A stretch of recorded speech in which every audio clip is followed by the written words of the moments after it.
Hello everyone, welcome to The Beat, a news and talk program brought to you by the Center for Community Media here at Worcester State University.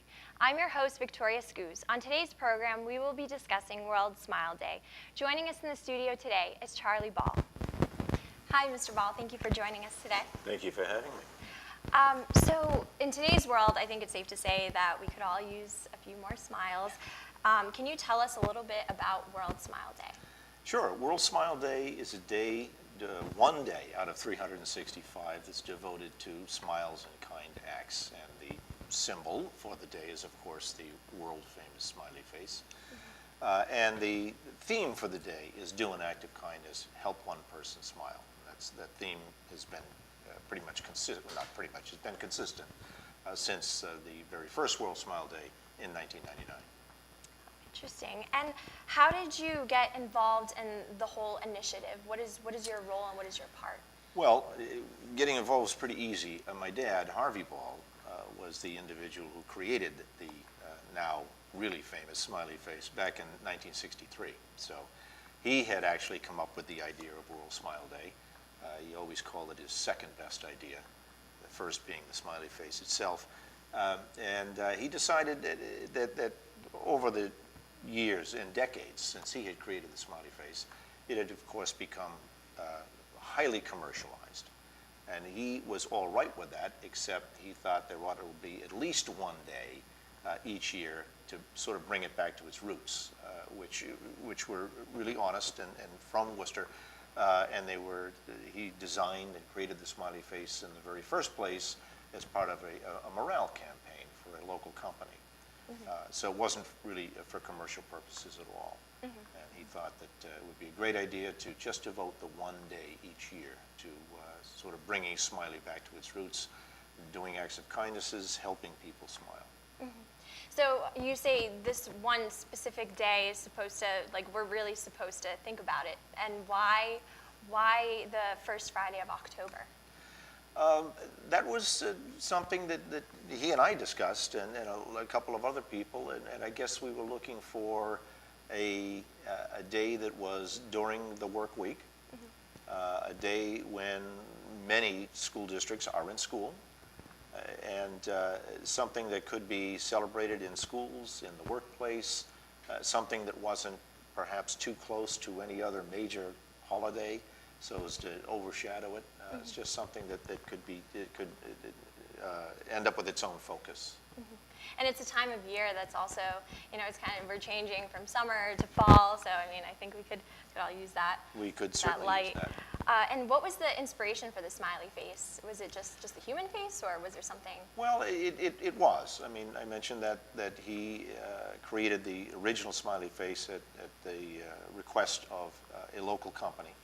And they wanted to run a smile campaign within the company, and they were looking for him to put something, a symbol, something come up with something that could be used on a button that people could wear and help other people smile. So that just sort of came naturally, apparently, to him. He just said, "Okay, smiley face, 2 dots, a mouth, yellow. There you go." Simple, easy to remember.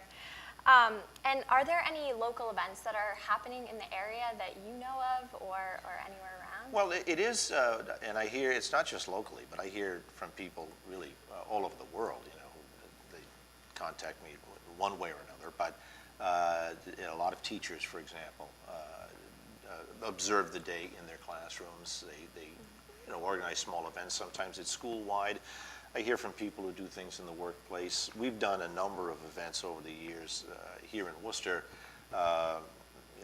really large and really small. It really sort of changes year to year. This year we're going to have an event at Worcester Historical Museum and it dovetails with a local reading initiative. So we'll be reading books, smiley-themed books, with some of the local small children. And I hear there's a smiley song. Do you know about that, and do you know how that came about? I know a little bit about it. I wrote it. It came about in, I'm going to say, I think around 1998, I think. it was really a friend of mine who suggested it. And he said, well, you know, at that point, my dad suddenly got a lot of notoriety for having created this smiley face, and there was some controversy. There were people in other parts of the country saying, no, I created the smiley face. I created the smiley face. So there was, you know, and this goes back about 20 years. So there was this suddenly a lot of interest in trying to figure out who actually created the smiley face. And Worcester Historical Museum had a lot of stuff in its archives that they were trotting out, but people were making their way to my dad's doorstep, doing documentaries and that sort of thing. And so there was a very good friend of mine who said, well, you know, I think if your dad's going to have that sort of fame, and there ought to be, you know, a ballad written about him. So, the rest, as they say, is history. Did you ever perform it? Yes. Do you still perform it? Not very frequently. We performed it last World Smile Day at Worcester Historical Museum. Oh, Yeah. wow. All right.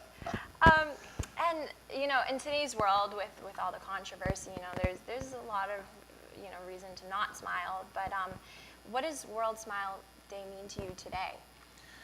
Well, it actually means a lot more to me today than it did, 18 years ago. And not that this was ever done as on a lark. You know, there was a purpose behind it, according to my dad, and it was sort of I mean, it's the smiley face. We want people to smile. We want people to do kind acts. But it does seem that as every year goes by, that there's ever more reason, you know, to have a World Smile Day. You know, the news headlines every single day. Of course, we live in a 24/7 world now, so the news headlines are 24/7, and boy, are they grim. Yeah, that's true. That's true. Do you do anything personally with your family or anything like that? No, not you know, in particular. I mean, other than just being out on that particular day, I'll probably spend a fair amount of time out in the Worcester community. I'll probably visit a couple of schools. And we have an event, a small event down at Worcester Historical Museum. But that'll be about it. Put my smile button on. And where do you hope to see this event going in the future? Well, we've had pretty good success, really thanks to the internet, which 18 years ago was still, you know, kind of in its infancy. I mean, there wasn't the reach, and it wasn't the social media that there is right now.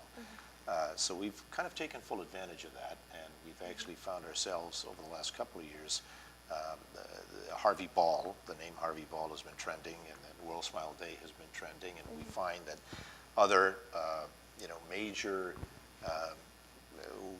news makers or influencers have joined another day, like Disney Company and Hogwarts weighs in, and it all manner and means of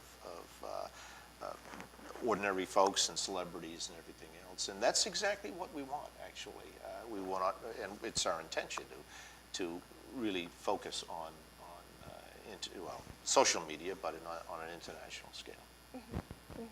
Well, thank you so much. Such a great, bright topic. Thank you for telling us about it. Thank you for having me. Thank you for watching this segment of The Beat. Please remember to like our Facebook page and follow us on Twitter. We'll see you next time.